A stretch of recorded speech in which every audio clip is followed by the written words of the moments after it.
আমি খুবেই মৰ্মাহত এই ঘটনাটোৰ কাৰণে।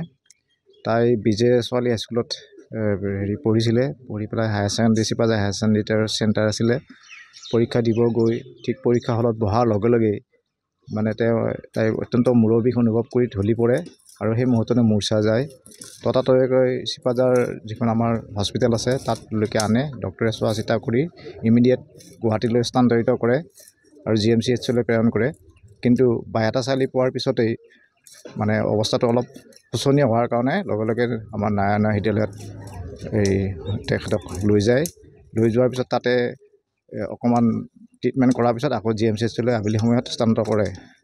ডক্টৰে কোৱা মতে ইণ্টাৰনেল হিমৰেজ হৈছে, তেওঁৰ ব্ৰেইনত অত্যাধিক হৈছে, হোৱাৰ কাৰণে হয়তো আজিৰ এই অৱস্থাটো হ'ল। আমি খুবেই দুখিত। তাই বৰ অমায়িক ছোৱালী আছিলে, মেধাৱী ছোৱালী আছিলে, ক'বলৈ ভাষা নাই তাৰমানে। আমাৰ আজি ইয়াত বহুত এটা দুখৰ বিষয়।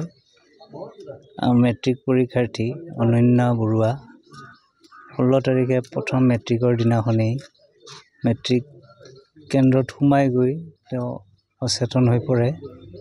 তাৰপিছত তেওঁক চিক বেডত বহুৱা হয় যদিও আকৌ পুনৰ অচেতন হৈ পৰাৰ তেওঁক ডাক্তৰ চিকিৎসা কৰা হয় ওচৰতে হস্পিটেলত। আৰু তেওঁলোকে নোৱাৰি পেলাই GMCHলৈ প্ৰেৰণ কৰে উন্নত চিকিৎসাৰ বাবে। আৰু তাত এই দুদিন তেওঁ ICUত ভৰ্তি হৈ থাকিল।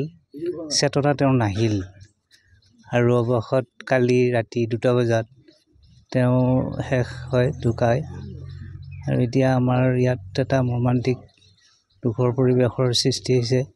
ইমান সৰুতে কি হ'ল আমিও চিকিৎসাটো গম পোৱা নাই, কি হ'ল কেনেকৈ ঢুকাল। কিন্তু তেওঁ মানে অৱচেতন হৈ শেষত গৈ সেনেকৈয়ে তেওঁ হ'ল। ডক্টৰেও চিনাক্ত কৰিব নোৱাৰিলে কি হ'ল। আৰু ইমান সৰুতে ঢুকোৱাৰ কাৰণে আমাৰ দুখৰ এটা পৰিৱেশৰ সৃষ্টি হৈছে। আমি খুবেই মৰ্মাহত এই ঘটনাটোৰ কাৰণে। তাই বিজে ছোৱালী হাইস্কুলত পঢ়িছিলে। পঢ়ি পেলাই higher secondary Sipajhar higher secondary centre আছিলে। পৰীক্ষা দিব গৈ ঠিক পৰীক্ষা হলত বহাৰ লগে লগেই মানে তাই অত্যন্ত মূৰৰ বিষ অনুভৱ কৰি ঢলি পৰে আৰু সেই মুহূৰ্ততে মূৰ্ছা যায়।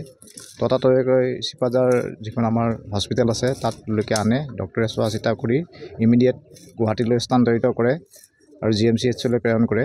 কিন্তু বায়তা চালি পোৱাৰ পিছতেই মানে অৱস্থাটো অলপ শোচনীয় হোৱাৰ কাৰণে লগে লগে আমাৰ নাৰায়ণ হৃদয়ালয়ত তেখেতক লৈ যায়। লৈ যোৱাৰ পিছত তাতে অকণমান ট্ৰিটমেণ্ট কৰাৰ পিছত আকৌ GMCHলৈ আবেলি সময়ত স্থানান্তৰ কৰে। ডক্টৰে কোৱা মতে ইণ্টাৰনেল হিমৰেজ হৈছে, তেওঁৰ ব্ৰেইনত অত্যাধিক হৈছে, হোৱাৰ কাৰণে হয়তো আজিৰ এই অৱস্থাটো হ'ল।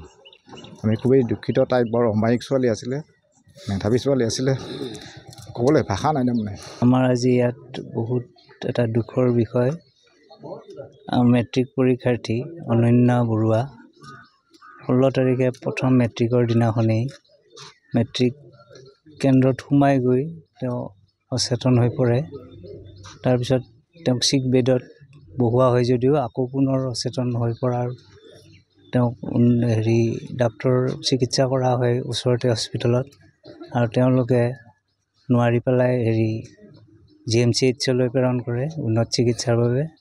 আৰু তাত এই দুদিন তেওঁ ICUত ভৰ্তি হৈ থাকিল।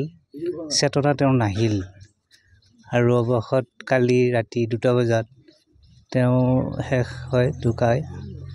আৰু এতিয়া আমাৰ ইয়াত এটা মৰ্মান্তিক দুখৰ পৰিৱেশৰ সৃষ্টি হৈছে। ইমান সৰুতে কি হ'ল আমিও চিকিৎসাটো গম পোৱা নাই, কি হ'ল কেনেকৈ ঢুকাল।